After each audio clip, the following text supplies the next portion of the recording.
RTS Info, Karine Joriot. Alors que les fêtes de fin d'année approchent, les tensions montent autour de la question des stations de ski en période de pandémie de Covid-19.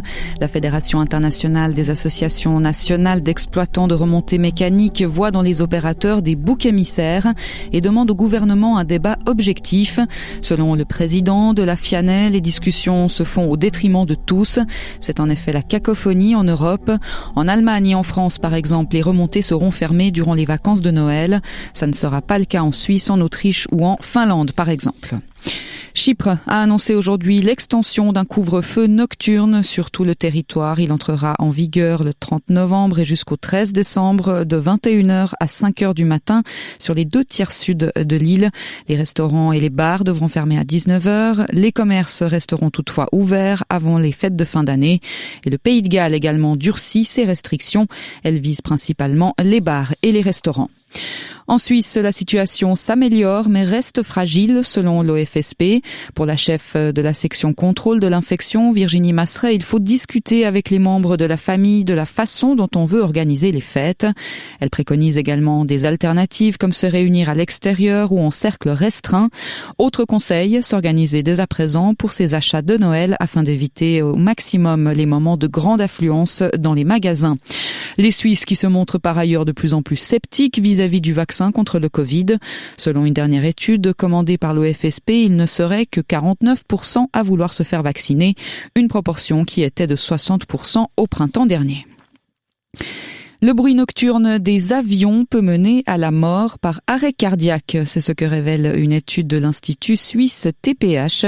Des cas survenus à proximité de l'aéroport de Zurich entre 2005 et 2015 ont été étudiés. Le résultat est implacable. Le bruit des avions a des effets semblables au stress émotionnel sur la mortalité cardiovasculaire.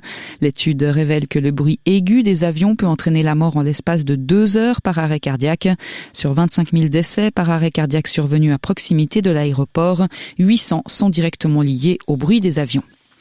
Dans le canton de Vaud, les trains du LEB circuleront tous les quarts d'heure entre Lausanne et Échallens et ce, dès le 14 décembre. Une nouvelle cadence attendue de longue date puisqu'elle était prévue pour 2018. Un retard sur le calendrier dû notamment à un manque de personnel et des problèmes informatiques. Ce nouvel horaire offre 60% de départs supplémentaires entre Échallens et Cheseaux. Il implique toutefois la suppression de trains directs aux heures de pointe. Ils seront compensés par des nouvelles lignes de bus. Cette attaque en Iran, un scientifique de haut rang travaillant pour le secteur nucléaire est décédé près de Téhéran après l'attaque de son véhicule par des terroristes armés.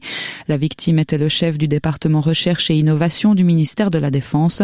Selon le ministère iranien des Affaires étrangères, Israël serait responsable de cette attaque.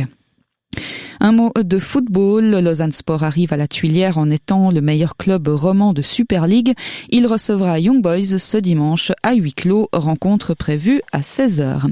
Et enfin météo, toujours un temps sec au programme avec du stratus en plaine et un temps plus ensoleillé au-dessus. Un stratus souvent tenace demain en dessous de 800 mètres. Il pourrait toutefois se dissiper par endroits.